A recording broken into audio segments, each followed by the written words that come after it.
Billions of invisible doctors. Did you know that there's more foreign DNA inside your body than your own? Yes, even if you're perfectly healthy. How is that possible? In one word, bacteria. We each house 2 to 5 pounds of live bacteria in our bodies. The largest concentration of bacteria is found in our intestines, and as you might have guessed, some of this bacteria is helpful, some is harmful. As long as there's more beneficial bacteria than harmful ones, our immune system can properly do its job without difficulties. The problem appears when bad bacteria and viruses multiply and organize themselves. You see, bacteria and viruses are quite intelligent. They use something called quorum sensing to coordinate their gene expression, the same mechanism insects use to swarm and nest. To help us in the battle with bad bacteria and viruses, our doctors may prescribe antibiotics or antiviral medicines. The name of antibiotic comes from anti, which means against, and bio, which means life. So antibiotics are basically anti-life. The problem with them is that they target both helpful and harmful bacteria, so after a couple of weeks of antibiotics, our helpful bacteria is also incredibly damaged, and this creates problems like yeast infections, impaired digestion, and more. So antibiotics are in fact damaging our gut and our ability to digest food and extract nutrients. That also impairs our thinking and judgment because our guts are constantly talking to our brains. In fact, 90% of the neurotransmitter called serotonin is found in the gut. Serotonin makes us feel happy, so once our gut flora is destroyed, episodes of depressions can start. Not to mention that we will have a hard time assimilating our much-needed protein and minerals. This is where probiotics come into play. Probiotics are like invisible doctors who run a pharmacy inside our bodies.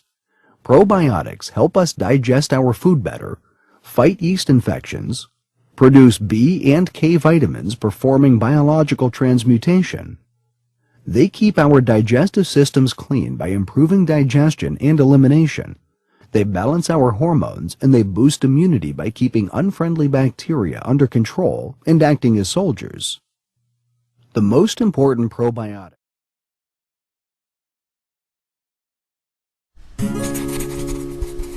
Enzymes. Hey, Professor! Just the other day, I saw this small man swallow an entire steak bigger than the size of his head. And it got me to thinking, how could he possibly digest all that in just a few hours?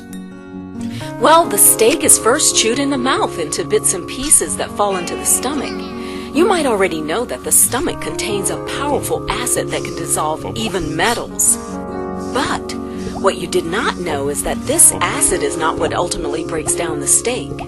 No, it's very tiny and special molecules called enzymes that do the job.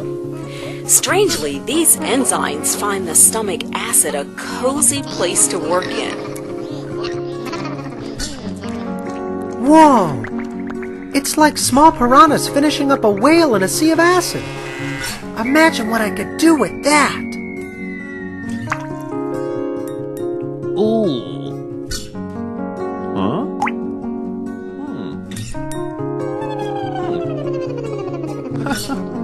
Well, it doesn't work that way. What do you mean it doesn't work that way? I knew you were going to say that.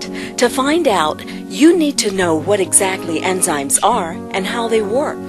Whenever you're ready, click Next to continue. What are enzymes? They are proteins that speed up chemical reactions. Without them, reactions can still occur, but they would be too slow to support life. There are many different types of enzymes, and they come in all manner of shapes and sizes. For example, what you call the piranha enzyme is actually pepsin. It is only found in the stomach and digests proteins. In your mouth there is amylase, which breaks down starch. In your cells alone are hundreds of enzymes that control your cell activity and defend them from invasions by microbes like bacteria and viruses. Get it. Though enzymes can appear very different, they all share a few characteristics in common. Let's now take a look at what these are. Number 1. Each enzyme has an active site.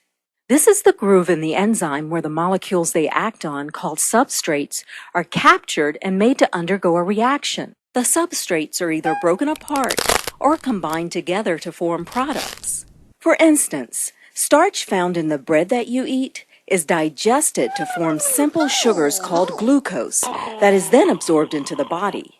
Glucose is used up as energy, but when there's too much of it, special enzymes combine the glucose molecules together to form a giant molecule called glycogen, which is then stored away in the liver and muscles for later use. Number 2.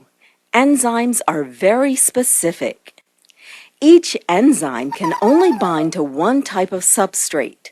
Let's look at the case of lipase enzyme, which breaks down fats. Molecules like glucose and proteins cannot fit into the active site of lipase. Only fat cells can bind to the active site because they have the right shape. This ability to act on just fat cells is very important for lipase. Lipase converts fats into energy. Now imagine what would happen if lipase can also convert proteins into neurochemicals for the brain to function well. If you no longer need the extra energy from your storage of fats, lipase will be deactivated. But this means that lipase can no longer produce precious neurochemicals for your brain. In other words, when you stop burning fats, you end up damaging your brain. To prevent such freakish scenarios from happening in our body, enzymes must only act on one type of molecule. Number 3, enzymes are recycled. Enzymes are not altered by the reactions they speed up. Immediately after they finish one reaction, they can act on a new substrate. This way, only a small amount of enzyme is needed to speed up thousands of reactions.